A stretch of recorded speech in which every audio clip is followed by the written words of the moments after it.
पारुल 10 साल की एक बहुत ही मासूम लड़की थी। उसके सिर पर बाल नहीं उगते थे, इस कारण वो गंजी थी। आस पड़ोस, रिश्तेदार और स्कूल में सब पारुल को गंजी या फिर टकली कहकर बुलाते थे। कभी कभी इस बात से पारुल बहुत दुखी हो जाती थी। ये देख पूजा, मेरी मम्मी मेरे लिए कल मार्केट से न्यू हेयर पिन लेकर आई है। अरे शीतल, ये हेयर पिन तो बहुत सुंदर है, मुझे ऐसी पिन्स मंगवा देगी? हाँ हाँ, क्यों नहीं। अरे संभाल कर, देखा जमीन पर गिरा दी। ओ गंजी, इधर आ। हाँ आती हूँ। ये हेयर पिन्स उठा कर दे। Thank you. अच्छा, तुझे चाहिए तो तेरे लिए भी एक सेट मंगवा दूंगी। नहीं, मुझे नहीं चाहिए। तू भी पागल है शीतल, ये गंजी अपने सिर पर हेयर पिन्स कैसे लगाएगी? ये तो गंजी है, गंजी। अरे मैं तो भूल ही गई थी, ये तो गंजी खोपड़ी है। तभी वहाँ क्लास टीचर आ जाती है और सब बच्चे खड़े हो जाते हैं। गुड मॉर्निंग बच्चों, आज आप सबके लिए एक बहुत अच्छी न्यूज है।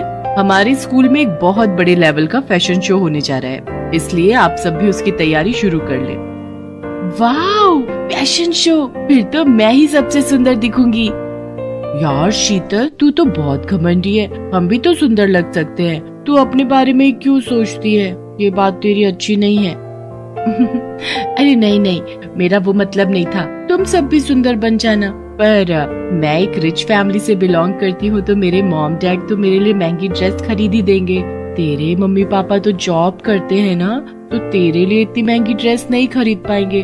और मेरे तो बाल भी कितने लंबे और सुंदर हैं। मैं तो अपने बालों में पार्लर से कोई भी अच्छा सा स्टाइल बनवा सकती हूँ। तुम लोगों के बाल भी बहुत छोटे छोटे हैं, बिल्कुल उस गंजी पारुल की तरह। शीतल की बातों को सुनकर पूजा गुस्से में आ जाती है, पर वो उस वक्त उसे कुछ नहीं कहती। पारुल रोती हुई घर जाती है। पता नहीं कैसे स्कूल में मेरी बच्ची का एडमिशन करवा दिया, सारे बच्चे इसका मजाक उड़ाते हैं, कब तक सहन करेगी? बड़ी मुश्किल से तो ये स्कूल मिला है, हमारे बजट में भी है, और फिर बच्चे हैं, बच्चों की तो आदत ही होती है एक दूसरे का मजाक उड़ाने की। पारुल बिटिया, हमें कभी भी किसी की बात का बुरा नहीं मानना चाहिए। अगर हम ऐसे ही हर किसी की बात का बुरा मानने लगे तो जीवन काटना बहुत मुश्किल हो जाएगा बच्चे। अगले दिन पारुल स्कूल के लिए निकली, पर आज वो जिस रास्ते से जाती थी उस रास्ते से ना जाकर दूसरे रास्ते से स्कूल की तरफ चली जाती है। पर वो मन ही मन सोच में थी, पता नहीं स्कूल जाने का बिल्कुल भी मन नहीं हो रहा। मेरे साथ ऐसा क्यों हुआ? मेरे सिर पर बाल क्यों नहीं है? अगर मेरे सिर पर भी बाल होते तो मैं कितनी सुंदर लगती, फिर मेरा भी कोई मजाक नहीं उड़ाता। तभी पारुल को किसी के बुलाने की आवाज आती है। कोई बचाओ, मैं इस गड्ढे में गिर गई हूँ, मेरी मदद करो। अरे आप कौन हो? रुको, मैं आपको बाहर निकालती हूँ। इन्हें बचाने के लिए तो मुझे रस्सी की जरूरत पड़ेगी। अब क्या करूँ? वो एक रस्सी पड़ी हुई दिखाई दे रही है। किसी तरह पारुल उस रस्सी की सहायता से एक औरत को गड्ढे से बाहर निकालती है।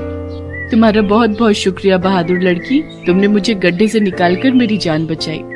कोई बात नहीं, आप मुसीबत में थी और मेरी मम्मी कहती है कि मुसीबत में हमें सबकी सहायता करनी चाहिए। पर आप इस गड्ढे में कैसे गिरी? मेरा नाम सोफिया है, मैं एक जादूगरनी हूँ। मैं कल रात जब अपने घर वापस जा रही थी तो रात के अंधेरे में मुझे ये गड्ढा दिखाई नहीं दिया और मैं इस गड्ढे में गिर गई। अगर आप जादूगरनी हो तो आप इस गड्ढे से बाहर क्यों नहीं आ सके? क्योंकि मेरा जादू सिर्फ दूसरों पर काम करता है, मैं अपने ऊपर अपने जादू का उपयोग नहीं कर सकती। तुमने मेरी सहायता की है, बताओ मैं तुम्हारी क्या मदद कर सकती हूँ? तुम्हें अगर मुझसे कुछ चाहिए तो मैं जादू से तुम्हें वो दे सकती हूँ। क्या आप जादू से कुछ भी दे सकती हो? हाँ बिल्कुल, तुम मुझसे जो भी मांगोगी और मेरे बस में होगा तो मैं अवश्य दूंगी। क्या आप मेरे सिर पर बाल उगा सकते हो?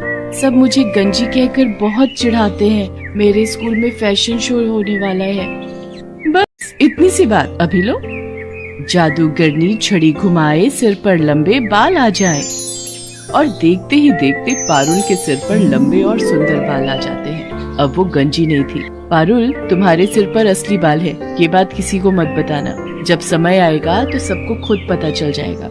अभी तुम सबसे यही कहना कि तुमने बालों के लिए एक विग खरीदा है। अब तुम स्कूल जाओ और कभी भी मेरी जरूरत हो तो 3 बार मुझे आवाज लगाना, मैं तुम्हारे सामने आ जाऊंगी।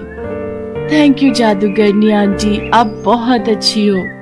पारुल के सिर पर बाल आ जाते हैं और वो बहुत खुश होती है। उसके बाद वो स्कूल जाती है और सबको यही कहती है कि उसने बालों में विग लगवाई है। इस पर सब बच्चे हंसने लगते हैं। विग लगाने से क्या होता है तो तू अभी भी गंजी ही ना।